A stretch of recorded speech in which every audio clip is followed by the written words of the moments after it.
Halo Malaysia, selamat pagi, salam sejahtera Malaysia.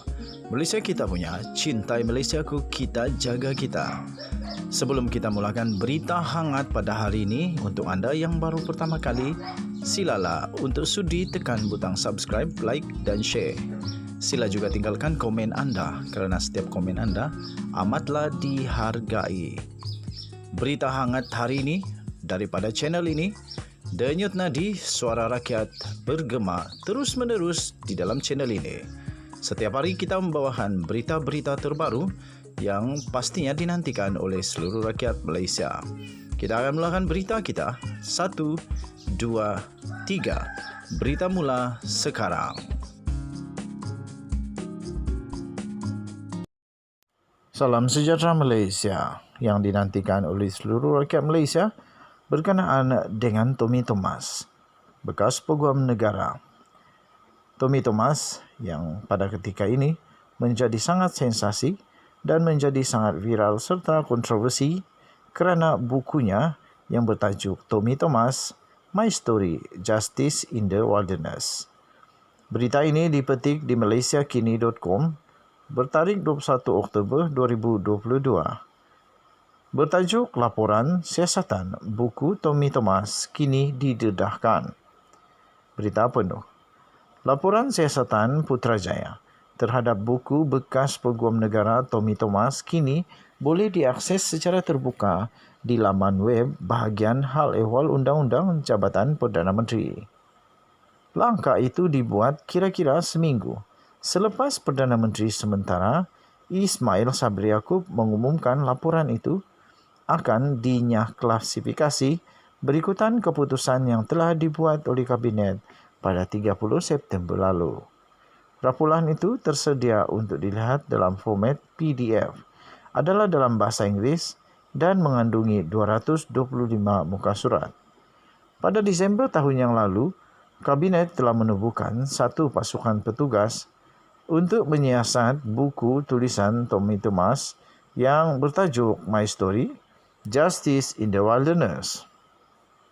Buku itu merangkumi tugas Tommy Thomas sebagai Peguam Negara dari 2018 sehingga 2020. Antara lain, dia membincangkan mengenai pelantikan hakim, dakwaan campur tangan eksekutif dalam badan kehakiman dan tuntutan pendakwaan terpilih. Pada 30 September yang lepas, Datuk Seri Ismail Sabri Yaakob mengumumkan Kabinet telah mengarahkan agensi penguatkuasaan bertindak mengikut cadangan yang terkandung dalam laporan siasatan. Ini termasuk menyiasat Thomas di bawah Akta Hasutan tahun 1948, Akta Rahsia Rasmi 1972 dan Akta SPRM 2009. Tuan-tuan dan puan-puan yang dihormati sekalian, laporan itu telah tersedia untuk dilihat di dalam format PDF dan adalah dalam bahasa Inggeris dan mengandungi 225 muka surat. Pada Disember tahun yang lalu, Kabinet telah menubuhkan pasukan petugas untuk menyiasat buku Tommy Thomas yang bertajuk My Story, Justice in the Wilderness. Laporan siasatan Putrajaya terhadap buku bekas Peguam Negara Tommy Thomas kini boleh diakses secara terbuka di laman web bahagian Hal Ehwal Undang-Undang Jabatan Perdana Menteri. Langkah itu dibuat kira-kira seminggu selepas Perdana Menteri sementara Ismail Sabri Yaakob mengumumkan laporan itu akan dinyah klasifikasi berikutan keputusan yang telah dibuat Kabinet pada 30 September. Sekian berita, salam sejahtera Malaysia. Malaysia kita punya, cintai Malaysiaku, kita jaga kita. Jangan lupa untuk tekan butang subscribe, like dan share. Kita jumpa lagi. Bye-bye.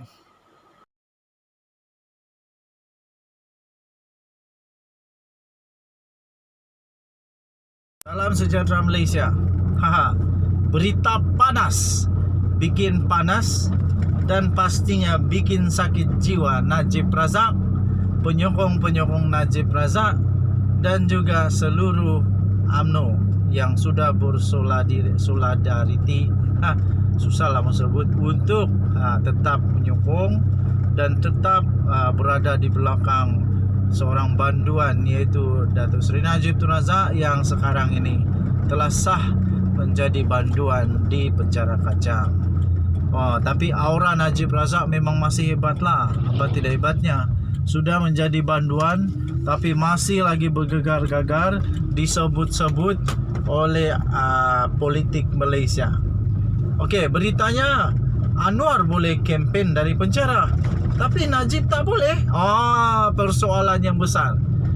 Dan ini telah diterbitkan di Malaysia kini. So apa cerita dia ni tuan-tuan dan puan? Ini dia. Anak perempuan Najib Razak sekali lagi membuat kejutan.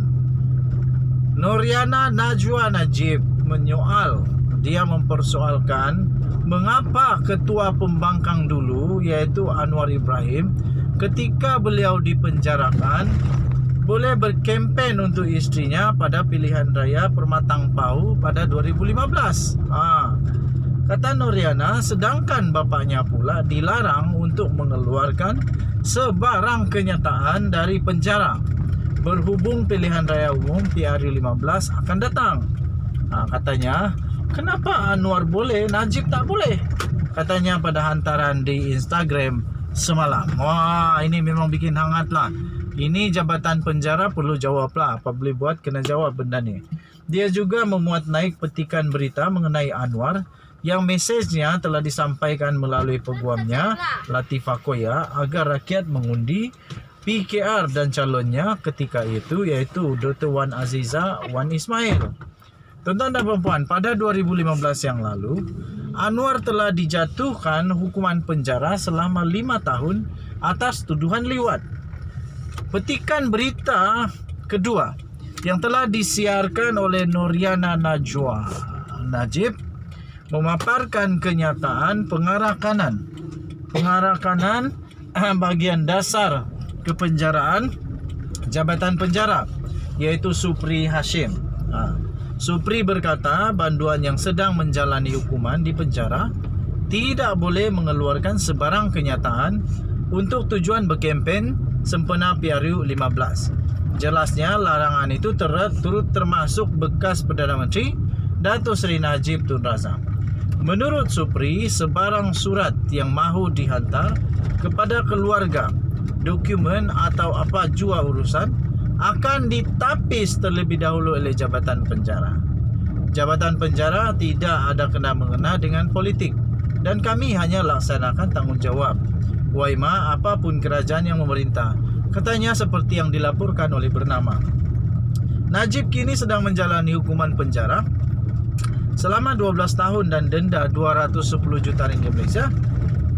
Selepas Mahkamah Persekutuan telah mengekalkan sabitan bersalah di dalam kes menyelewengkan dana SRC International Sdn Bhd. Wow, ini memang panas tuan-tuan dan puan-puan. Dan Jabatan Penjara serta mereka yang berkaitan kena jawab pula dakwaan daripada Noriana Najwa ini. Betulkah benda ni? Betulkah Anwar dulu diberikan kelonggaran berkempen untuk membantu isterinya, manakala Najib Razak pula tidak dibenarkan? Banyak persoalan. Denyut nadi suara rakyat terus bergema di channel ini. Kita jumpa lagi. Bye-bye.